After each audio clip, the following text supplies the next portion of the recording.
Capítulo 1. Organización funcional del cuerpo humano y control del medio interno. La fisiología es la ciencia que pretende explicar los mecanismos físicos y químicos responsables del origen, desarrollo y progresión de la vida. Cada tipo de vida, desde el virus más simple hasta el árbol más grande o el complicado ser humano, posee sus propias características funcionales, por lo que la mayoría de las funciones fisiológicas pueden separarse en fisiología vírica, fisiología bacteriana, fisiología celular, fisiología vegetal, fisiología de los invertebrados, fisiología de los vertebrados, fisiología de los mamíferos, fisiología humana y muchas otras subdivisiones.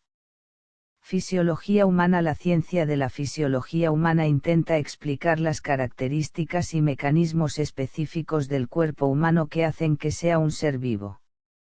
El hecho de mantenerse vivo es el resultado de sistemas de control complejos. El hambre nos hace buscar alimentos y el miedo nos lleva a buscar refugio. Las sensaciones de frío nos impulsan a buscar medios para calentarnos y otras fuerzas nos hacen buscar compañía y reproducirnos. El hecho de que seamos seres que perciben, sienten y aprenden forma parte de esta secuencia automática de la vida. Estos atributos especiales nos permiten existir en situaciones muy variables, que en caso contrario harían imposible la vida. Las células como unidades vivas del cuerpo. La unidad viva básica del cuerpo es la célula. Cada órgano es un agregado de muchas células diferentes que se mantienen unidas mediante estructuras de soporte intercelulares. Cada tipo de célula está especialmente adaptado para realizar una o más funciones concretas. Por ejemplo, los eritrocitos, cuya cantidad asciende aproximadamente a 25 billones en cada ser humano, transportan el oxígeno desde los pulmones a los tejidos. Aunque los eritrocitos son las más abundantes entre todas las células corporales, hay 75 billones de células más de otros tipos que realizan funciones diferentes. El cuerpo en su conjunto contiene en torno a 100 billones de células. Aunque las múltiples células del cuerpo son muy diferentes entre sí, todas ellas tienen determinadas características básicas que son similares.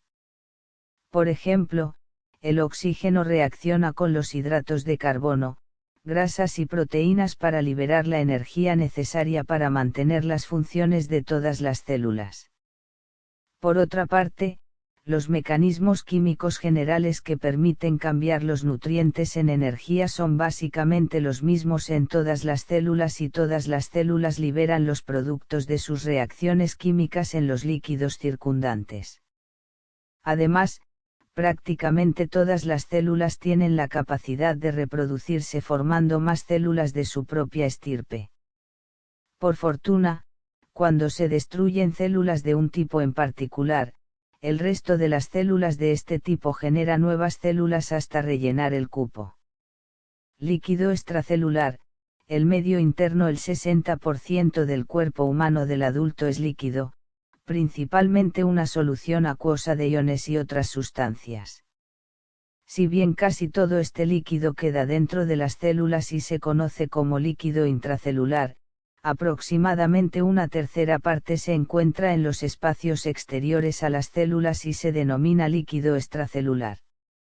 Este líquido extracelular está en movimiento constante por todo el cuerpo y se transporta rápidamente en la sangre circulante para mezclarse después entre la sangre y los líquidos tisulares por difusión a través de las paredes capilares.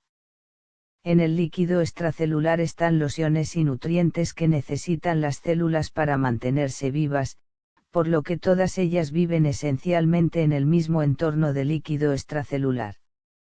Por este motivo, el líquido extracelular también se denomina medio interno del organismo, o milieu intérieur, un término que fue introducido hace más de 150 años por el gran fisiólogo francés del siglo XIX Claude Bernard, 1813 a 1878.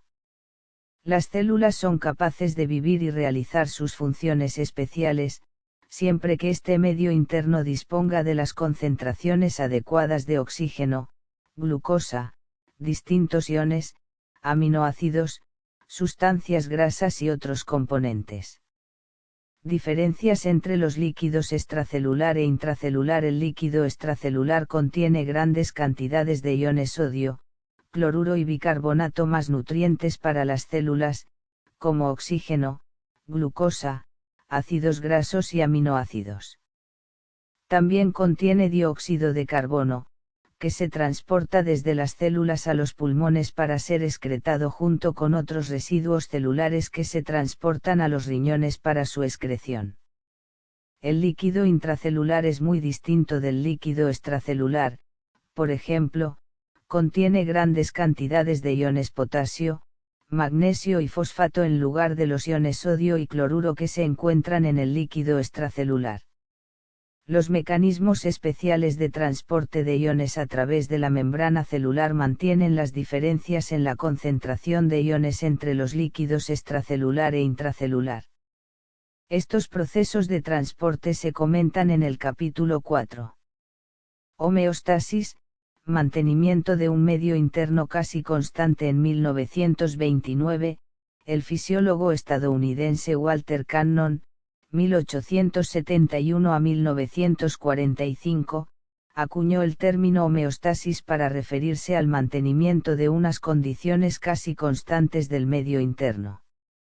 Esencialmente todos los órganos y tejidos del organismo realizan funciones que colaboran en el mantenimiento de estas condiciones relativamente constantes.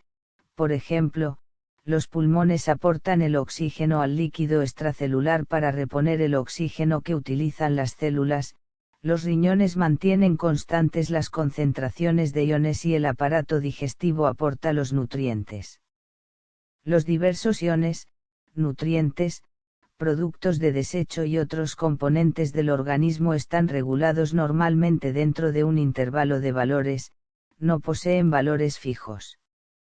Para algunos de estos componentes, el intervalo en cuestión es extremadamente reducido.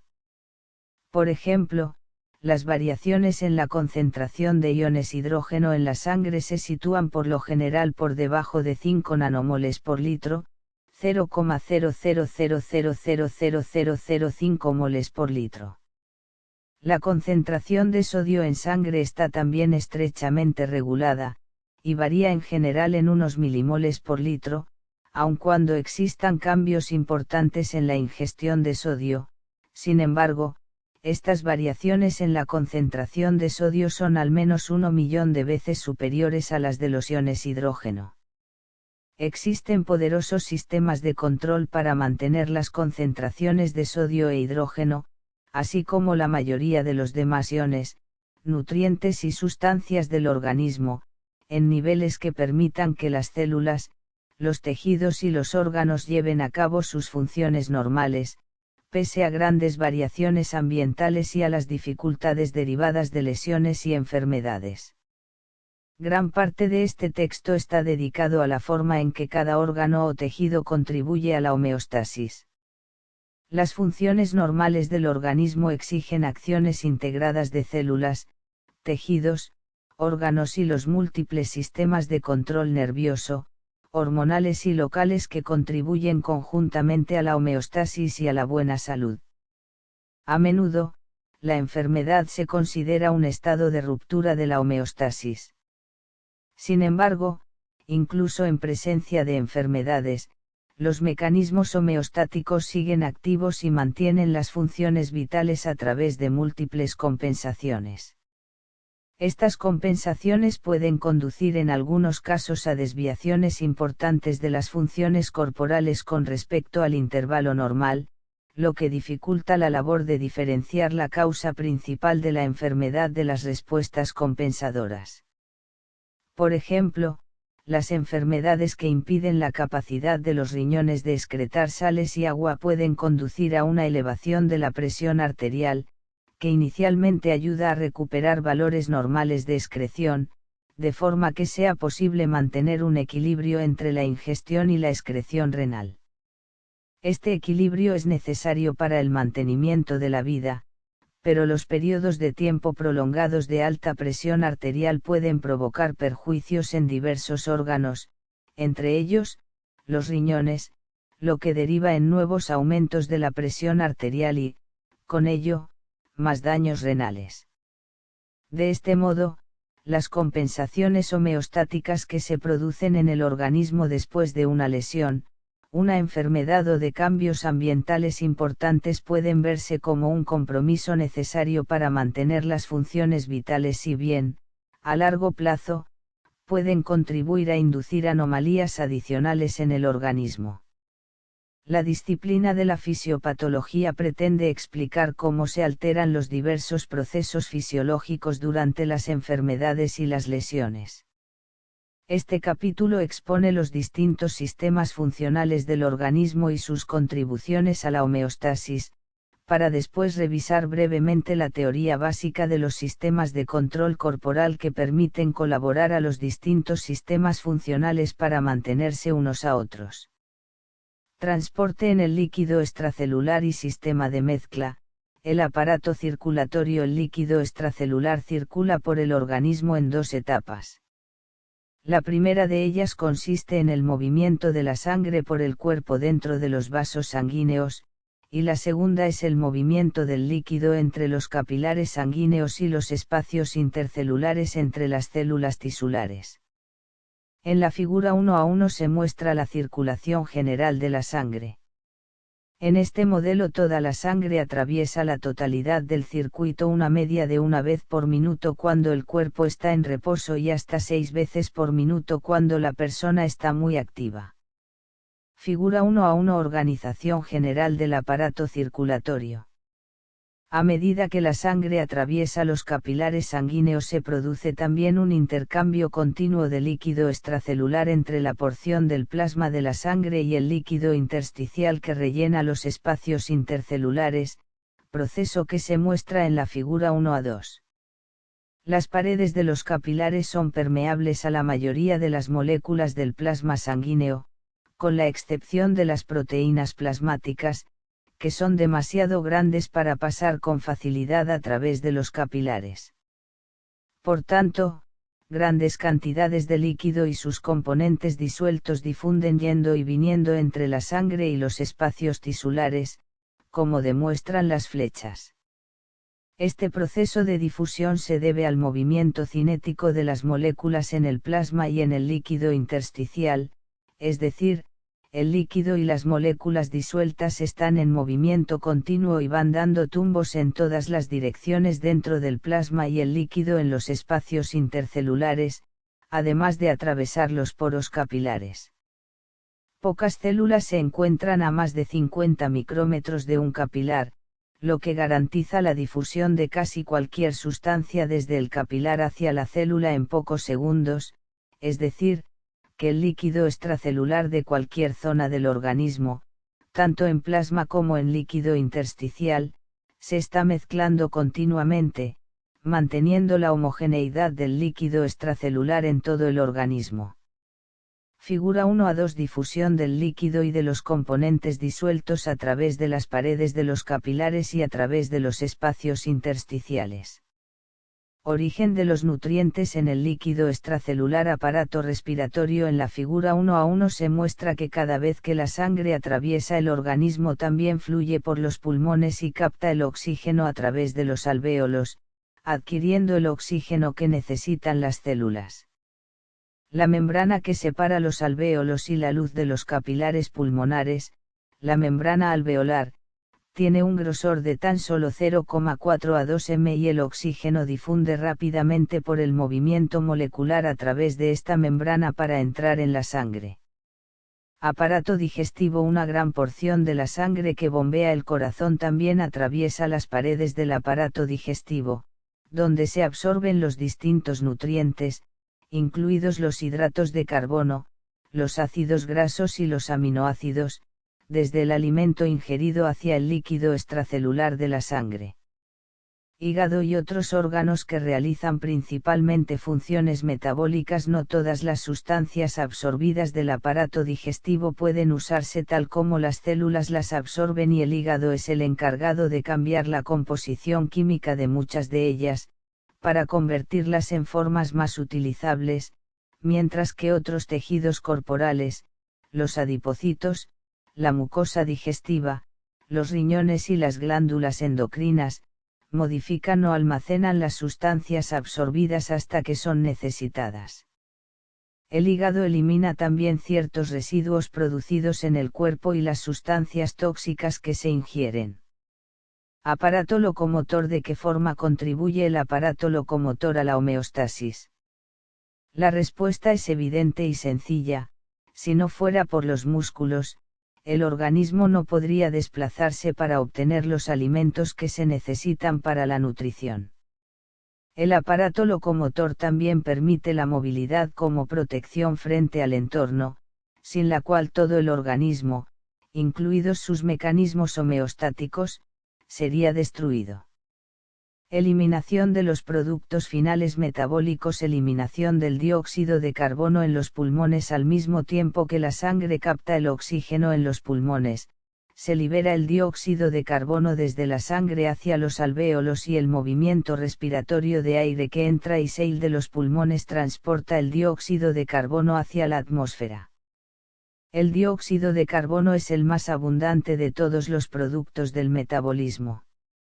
Riñones. Con el paso de la sangre a través de los riñones se eliminan del plasma la mayoría de las sustancias que, además del dióxido de carbono, las células ya no necesitan, como son los distintos productos finales del metabolismo celular, como la urea y el ácido úrico y el exceso de iones y agua de los alimentos, que podrían acumularse en el líquido extracelular. Los riñones realizan su función filtrando primero una gran cantidad de plasma a través de los capilares de los glomérulos hacia los túbulos y reabsorbiendo hacia la sangre las sustancias que necesita el organismo, como la glucosa, los aminoácidos, cantidades apropiadas de agua y muchos de los iones. La mayoría de las demás sustancias que el organismo no necesita, en especial los productos de desecho metabólicos, como la urea, se reabsorben mal y atraviesan los túbulos renales hacia la orina. Aparato digestivo. El material no digerido que entra en el aparato digestivo y algunos productos residuales del metabolismo se eliminan en las heces. Hígado. Entre las funciones del hígado se encuentra la detoxificación o eliminación de numerosos fármacos y productos químicos que se ingieren. El hígado secreta muchos de estos residuos en la bilis para su eliminación ulterior en las heces. Regulación de las funciones corporales. Sistema nervioso. El sistema nervioso está compuesto por tres partes principales: la porción de aferencia sensitiva, el sistema nervioso central, o la porción integradora, y la porción eferente motora. Los receptores sensitivos detectan el estado del cuerpo o de su entorno. Por ejemplo, los receptores de la piel nos alertan de que un objeto ha tocado la piel en cualquier punto. Los ojos son órganos sensitivos que nos aportan una imagen visual del entorno, y los oídos también son órganos sensitivos. El sistema nervioso central está formado por el cerebro y la médula espinal. El cerebro almacena información, genera los pensamientos, crea la ambición y determina las reacciones que debe manifestar el cuerpo en respuesta a las sensaciones para, a continuación, transmitir las señales apropiadas a través de la porción motora eferente del sistema nervioso para llevar a cabo los deseos del sujeto. Un segmento importante del sistema nervioso es el sistema nervioso autónomo o neurovegetativo, que funciona a escala subconsciente y controla muchas de las funciones de los órganos internos, como la función de bomba del corazón, los movimientos del aparato digestivo y la secreción en muchas de las glándulas corporales. Sistemas hormonales. Dentro del organismo se encuentran 8 glándulas endocrinas mayores y varios órganos y tejidos que segregan productos químicos denominados hormonas. Las hormonas se transportan en el líquido extracelular a otras partes del cuerpo para regular las funciones celulares. Por ejemplo, la hormona tiroidea aumenta la velocidad de la mayoría de las reacciones químicas de todas las células, con lo que se facilita el ritmo de la actividad corporal, mientras que la insulina controla el metabolismo de la glucosa. Las hormonas corticosuprarrenales controlan los iones sodio y potasio y el metabolismo proteico, y la hormona paratiroidea controla el calcio y el fosfato en el hueso. Por tanto, las hormonas proporcionan un sistema de regulación que complementa al sistema nervioso. El sistema nervioso regula numerosas actividades musculares y secretoras del organismo, mientras que el sistema hormonal regula muchas de las funciones metabólicas. Normalmente, los sistemas nerviosos y hormonales trabajan de forma coordinada para controlar esencialmente todos los sistemas orgánicos del cuerpo. Protección del cuerpo. Sistema inmunitario. El sistema inmunitario está formado por los glóbulos blancos, células tisulares derivadas de los glóbulos blancos, el timo, los nódulos linfáticos y los vasos linfáticos que protegen el cuerpo de patógenos como bacterias, virus, parásitos y hongos. El sistema inmunitario proporciona un mecanismo para que el cuerpo, 1. Diferencie sus propias células de las células y sustancias extrañas, y 2. Destruya al invasor por fagocitosis o mediante la producción de linfocitos sensibilizados o proteínas especializadas, por ejemplo, anticuerpos, que destruyen o neutralizan al invasor.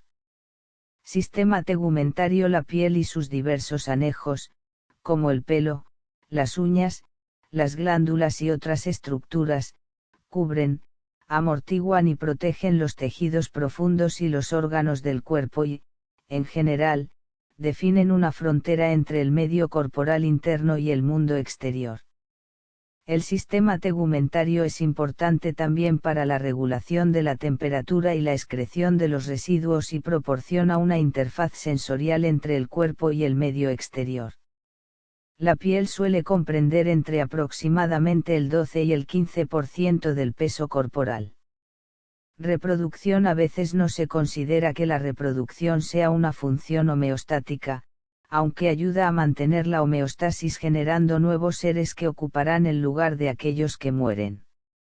Dicho así, puede sonar como un uso abusivo del término homeostasis, pero nos muestra que, en el análisis final, todas las estructuras corporales están esencialmente organizadas de tal forma que ayudan a mantener el automatismo y la continuidad de la vida. Sistemas de control del organismo. El cuerpo humano contiene miles de sistemas de control. Algunos de los más intrincados de estos sistemas son los de control genético que actúan en todas las células para mantener el control de las funciones intracelulares y extracelulares. Esta materia se comenta con más detalle en el capítulo 3. Hay muchos otros sistemas de control que actúan dentro de los órganos para controlar las funciones de sus componentes, otros actúan a través de todo el organismo para controlar las interrelaciones entre los órganos como, por ejemplo, el aparato respiratorio, que actúa asociado al sistema nervioso y regula la concentración de dióxido de carbono en el líquido extracelular. El hígado y el páncreas regulan la concentración de glucosa en el líquido extracelular y los riñones regulan las concentraciones de hidrógeno, sodio, potasio, fosfato y otros iones en el líquido extracelular. Ejemplos de mecanismos de control: regulación de las concentraciones de oxígeno y dióxido de carbono en el líquido extracelular. Como el oxígeno es una de las principales sustancias que requieren las reacciones químicas de las células, el organismo tiene un mecanismo de control especial para mantener una concentración casi exacta y constante de oxígeno en el líquido extracelular. Este mecanismo depende principalmente de las características químicas de la hemoglobina, que está presente en todos los eritrocitos. La hemoglobina se combina con el oxígeno a medida que la sangre atraviesa los pulmones. Posteriormente, cuando la sangre atraviesa los capilares tisulares, su propia afinidad química por el oxígeno permite que no lo libere en los tejidos si ya hay demasiado. Sin embargo, si la concentración de oxígeno en el líquido tisular es demasiado baja, se libera oxígeno suficiente para restablecer una concentración adecuada. Es decir, la regulación de la concentración de oxígeno en los tejidos se basa principalmente en las características químicas de la hemoglobina, regulación que se conoce como función amortiguadora de oxígeno de la hemoglobina. La concentración de dióxido de carbono en el líquido extracelular está regulada de una forma muy diferente. El dióxido de carbono es el principal producto final de las reacciones oxidativas de las células. Si todo el dióxido de carbono que se forma en ellas se acumulara en los líquidos tisulares, todas las reacciones que aportan oxígeno a la célula cesarían. Por fortuna, una concentración mayor de lo normal de dióxido de carbono en la sangre excita el centro respiratorio, haciendo que la persona tenga una respiración rápida y profunda. Esta aumenta la expiración de dióxido de carbono y, por tanto, elimina el exceso de dióxido de carbono de la sangre y los líquidos tisulares. Este proceso continúa hasta que la concentración vuelve a la normalidad. Regulación de la presión arterial. Hay varios sistemas que contribuyen a la regulación de la presión arterial. Uno de ellos, el sistema de varorreceptores, es un ejemplo sencillo y excelente de un mecanismo de control de acción rápida, Fig. 1a3. En las paredes de la zona en que se bifurcan las arterias carótidas en el cuello, y también en el callado aórtico en el tórax, se encuentran muchos receptores nerviosos denominados varorreceptores que se estimulan cuando se estira la pared arterial. Cuando la presión arterial es demasiado elevada, los varorreceptores envían descargas de impulsos nerviosos al bulbo raquídeo cerebral, que es donde estos impulsos inhiben el centro vasomotor y, a su vez, disminuyen el número de impulsos transmitidos desde el centro vasomotor a través del sistema nervioso simpático hacia el corazón y los vasos sanguíneos. La ausencia de estos impulsos hace que disminuya la actividad de bomba en el corazón y también produce una dilatación de los vasos sanguíneos periféricos, lo que permite aumentar el flujo de sangre a través de ellos. Ambos efectos hacen que la presión arterial disminuya y tienda a recuperar sus valores normales. Figura 1a3. Control de retroalimentación negativa de la presión arterial por parte de los varorreceptores arteriales. Las señales recibidas del detector, varorreceptores, son enviadas al bulbo raquídeo, donde se comparan con un valor de referencia. Cuando la presión arterial aumenta por encima de lo normal, esta presión anómala incrementa los impulsos nerviosos de los varorreceptores hacia el bulbo raquídeo, donde las señales de entrada se comparan con el valor de referencia, para generar una señal de error que conduce a una disminución de la actividad del sistema nervioso simpático. El descenso de la actividad simpática provoca la dilatación de los vasos sanguíneos y la reducción de la actividad de bombeo del corazón, lo que lleva a que la presión arterial recupere la normalidad. Por el contrario, el descenso de la presión arterial por debajo de lo normal relaja los receptores de estiramiento y hace que el centro vasomotor se vuelva más activo de lo habitual, con lo que se provoca vasoconstricción y un aumento de la acción de la bomba cardíaca. Así, el descenso en la presión arterial conlleva también una elevación hasta alcanzar la normalidad. Valores normales y características físicas de los principales componentes del líquido extracelular. En la tabla 1a1 se enumeran algunos de los componentes más importantes del líquido extracelular y sus características físicas, junto con sus valores normales, los intervalos de normalidad y los límites máximos que no llegan a provocar la muerte. Obsérvese que el intervalo normal de cada uno de ellos es muy estrecho. Los valores fuera de estos intervalos suelen deberse a una enfermedad, una lesión u otros problemas importantes en el medio. Tabla 1:1 Componentes importantes y características físicas del líquido extracelular. Lo más importante es conocer los límites por encima de los cuales estas alteraciones provocan la muerte.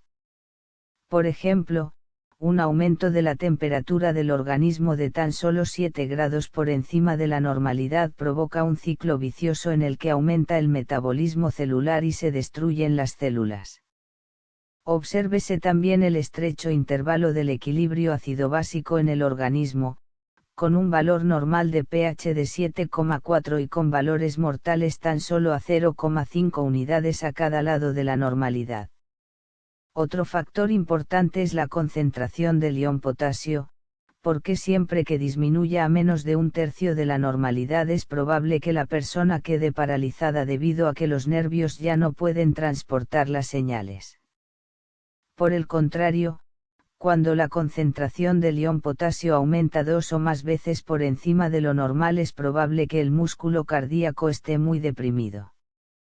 Además, cuando la concentración del ion calcio se reduce a la mitad de la normalidad aparecen contracciones tetánicas de los músculos de todo el cuerpo por la generación espontánea de un número excesivo de impulsos nerviosos en los nervios periféricos. Cuando la concentración de glucosa disminuye por debajo de la mitad de lo normal, se desarrolla una irritabilidad mental extrema y, en ocasiones, incluso aparecen convulsiones. Estos ejemplos deberían bastar para apreciar el importante valor e incluso la necesidad del gran número de sistemas de control que mantienen el buen funcionamiento del organismo. Ante la ausencia de cualquiera de ellos puede producirse una disfunción grave del organismo e incluso la muerte.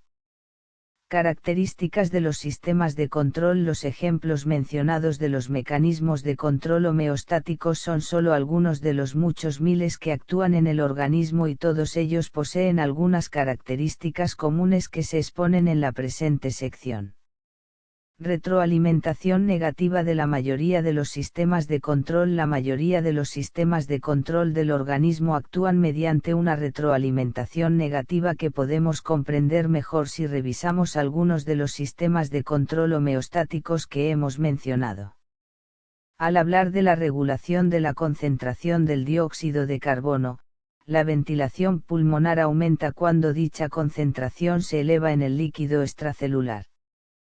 A su vez, el aumento de la ventilación pulmonar disminuye la concentración de dióxido de carbono en el líquido extracelular porque los pulmones expiran cantidades mayores de dióxido de carbono del organismo. En otras palabras, la concentración elevada de dióxido de carbono inicia una serie de sucesos que disminuyen la concentración hacia la normalidad, lo que es una señal negativa para iniciar el estímulo. Por el contrario, una concentración de dióxido de carbono que disminuye demasiado produce una retroalimentación que tiende a aumentar la concentración. Esta respuesta también es negativa para iniciar el estímulo. En cuanto a los mecanismos que regulan la presión arterial, una presión arterial elevada provoca una serie de reacciones que favorecen el descenso de la presión o unas presiones bajas provocan una serie de reacciones que favorecen la elevación de la presión. En ambos casos, estos efectos son también negativos con respecto al estímulo que inició la reacción. Por tanto, en general, si algún factor se vuelve excesivo o deficiente, un sistema de control inicia una retroalimentación negativa que consiste en una serie de cambios que devuelven ese factor hacia un determinado valor medio, con lo que se mantiene la homeostasis. Ganancia de un sistema de control. El grado de eficacia con el que un sistema de control mantiene las condiciones constantes está determinado por la ganancia de la retroalimentación negativa. Por ejemplo, supongamos que se transfiere un gran volumen de sangre a una persona cuyo sistema de control de la presión en los varorreceptores no está funcionante y que su presión arterial se eleva de un valor normal de 100 mmHg hasta 175 mmHg. Supongamos, entonces, que el mismo volumen de sangre se inyecta a la misma persona cuando el sistema de varorreceptores está funcionando correctamente, y que esta vez la presión arterial aumenta solo 25 mmHg. Es decir, el sistema de control por retroalimentación ha provocado una corrección de menos 50 mmHg, es decir, desde 175 mmHg hasta 125 mmHg. Queda un incremento de la presión de más 25 mmHg que se conoce como error, lo que significa que el sistema de control no tiene una eficacia del 100% para prevenir los cambios. La ganancia del sistema se calcula utilizando la fórmula siguiente, es decir, en el ejemplo del sistema de barorreceptores la corrección es de menos 50 mmHg y el error que persiste es de más 25 mmHg. Por tanto, la ganancia del sistema de barorreceptores de esa persona en cuanto al control de la presión arterial es de menos 50 dividido por más 25, o menos 2, es decir, un trastorno que aumente o disminuya la presión arterial tiene un efecto de tan solo un tercio de lo que ocurriría si no actuara el sistema de control. Las ganancias de algunos otros sistemas de control fisiológicos son mucho mayores que las del sistema de barorreceptores.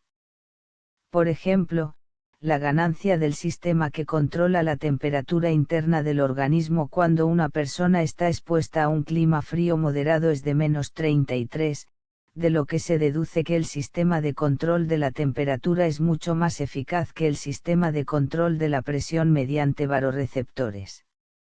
La retroalimentación positiva a veces provoca círculos viciosos y la muerte porque la mayoría de los sistemas de control del organismo actúan utilizando una retroalimentación negativa y no una retroalimentación positiva. Si se tiene en cuenta la naturaleza de la retroalimentación positiva, resulta evidente que no consigue la estabilidad, sino la inestabilidad y, en algunos casos, puede causar la muerte. En la figura 1a4 se muestra un ejemplo en el que puede llegarse a la muerte como consecuencia de la retroalimentación positiva. En ella se ilustra la eficacia del bombeo del corazón, demostrándose que el corazón de un ser humano sano bombea aproximadamente 5 L de sangre por minuto. Si una persona tiene bruscamente una hemorragia de 2 L, la cantidad de sangre del organismo disminuye hasta un nivel tan bajo que no queda sangre suficiente para que el corazón bombee eficazmente. En consecuencia, cae la presión arterial y disminuye el flujo de sangre que llega hacia el músculo cardíaco a través de los vasos coronarios. Este escenario lleva a que el corazón se debilite, el efecto de bomba pierda eficacia, disminuye aún más el flujo de sangre coronario y el corazón se debilite aún más. Este ciclo se repite una y otra vez, hasta que se produce la muerte. Obsérvese que cada ciclo de retroalimentación provoca además el debilitamiento del corazón, en otras palabras, el estímulo inicial provoca más reacciones del mismo tipo, que es en lo que consiste la retroalimentación positiva.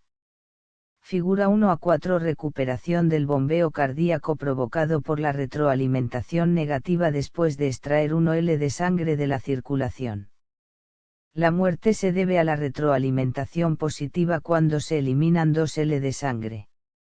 La retroalimentación positiva se debería denominar mejor círculo vicioso, aunque los mecanismos de control de retroalimentación negativa del organismo pueden superar los grados leves de retroalimentación positiva y no se desarrolla el círculo vicioso.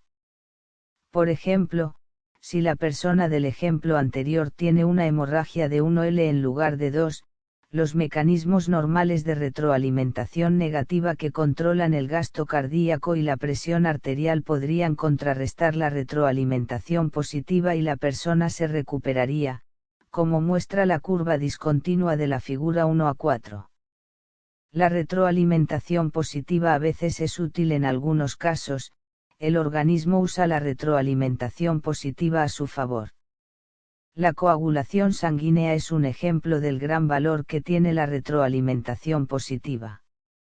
Cuando se rompe un vaso sanguíneo y comienza a formarse un coágulo, dentro de este se activan muchas enzimas denominadas factores de coagulación. Algunas de estas enzimas actúan sobre otras enzimas inactivadas que están en la sangre inmediatamente adyacente, con lo que se consigue que coagule más sangre. Este proceso continúa hasta que el orificio del vaso se tapona y cesa la hemorragia. A veces, este mecanismo se descontrola y provoca la formación de coágulos no deseados. En realidad, este proceso es el que inicia la mayoría de los ataques cardíacos, que pueden deberse a la formación inicial de un coágulo en la superficie interna de una placa ateroesclerótica en la arteria coronaria cuyo crecimiento continúa hasta que se bloquea la arteria. El parto es otro ejemplo en el que la retroalimentación positiva tiene gran importancia. Cuando las contracciones uterinas son suficientemente fuertes como para que la cabeza del niño comience a empujar el cuello uterino, el estiramiento de este envía señales a través del músculo uterino que vuelven hasta el cuerpo del útero, provocando contracciones aún más potentes. Es decir, las contracciones uterinas estiran el cuello y el estiramiento del cuello provoca contracciones más potentes. El niño nace cuando este proceso adquiere la potencia suficiente. Si no lo hace, las contracciones se desvanecen y transcurren algunos días hasta que vuelven a comenzar. Otro uso importante de la retroalimentación positiva es la generación de señales nerviosas. Es decir, la estimulación de la membrana de una fibra nerviosa provoca una pequeña pérdida de iones sodio a través de los canales de sodio de la membrana nerviosa hacia el interior de la fibra. Los iones sodio que entran en la fibra cambian el potencial de membrana, lo que a su vez provoca la apertura de más canales, un cambio mayor del potencial, la apertura de más canales, y así sucesivamente. Es decir, una pequeña fuga se convierte en una explosión de sodio que entra en la fibra nerviosa creando un potencial de acción en el nervio. Este potencial de acción provoca, a su vez, una corriente eléctrica que fluye a lo largo del exterior y del interior de la fibra nerviosa e inicia nuevos potenciales de acción. Este proceso continúa una y otra vez hasta que la señal nerviosa recorre la fibra hasta su extremo. Siempre que la retroalimentación positiva es útil, la retroalimentación positiva forma parte de un proceso global de retroalimentación negativa. Por ejemplo, en el caso de la coagulación de la sangre, el proceso de retroalimentación positiva de la coagulación es un proceso de retroalimentación negativa para el mantenimiento del volumen normal de sangre. Además, la retroalimentación positiva que provoca las señales nerviosas permite que los nervios participen en los miles de sistemas de control de retroalimentación negativa de los nervios. Tipos más complejos de sistemas de control adaptativo más adelante. Cuando hablemos del sistema nervioso, veremos que este sistema contiene abundantes mecanismos de control interconectados. Algunos son sistemas de retroalimentación simples similares a los que ya hemos comentado, pero otros no lo son. Por ejemplo, algunos movimientos del organismo son tan rápidos que no hay tiempo suficiente para que las señales nerviosas se desplacen desde la periferia del organismo hasta el cerebro y vuelvan a la periferia para controlar el movimiento, por lo que el cerebro aplica un principio que se conoce como control anterógrado, que hace que se contraigan los músculos apropiados, es decir, las señales del nervio sensible de las partes en movimiento informan al cerebro si el movimiento se está realizando correctamente. En caso contrario, el cerebro corrige las señales anterógradas que envía hacia los músculos la siguiente vez que se necesite ese movimiento. Después, si necesita nuevas correcciones, este proceso se realizará de nuevo en los movimientos sucesivos, es lo que se denomina control adaptativo, que, en cierto sentido, es una retroalimentación negativa retardada. En resumen, comprobamos lo complejos que pueden ser los sistemas de control de retroalimentación del organismo. La vida de una persona depende de todos ellos, por lo que una gran parte de la presente obra se dedica a comentar estos mecanismos vitales.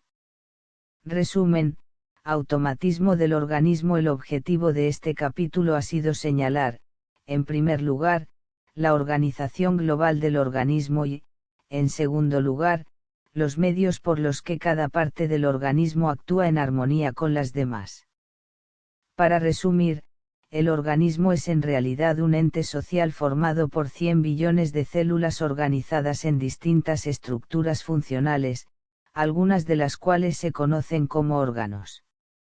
Cada estructura funcional contribuye con su parte al mantenimiento de las condiciones homeostáticas del líquido extracelular, que se denomina medio interno. Mientras se mantengan las condiciones normales en el medio interno, las células del organismo continuarán viviendo y funcionando correctamente. Cada célula se beneficia de la homeostasis y, a su vez, contribuye a su mantenimiento. Esta interrelación recíproca proporciona un automatismo continuo del organismo hasta que uno o más sistemas funcionales pierden su capacidad de contribuir con su parte a la funcionalidad. Cuando esto sucede, todas las células del organismo sufren. La disfunción extrema provoca la muerte y la disfunción moderada provoca la enfermedad.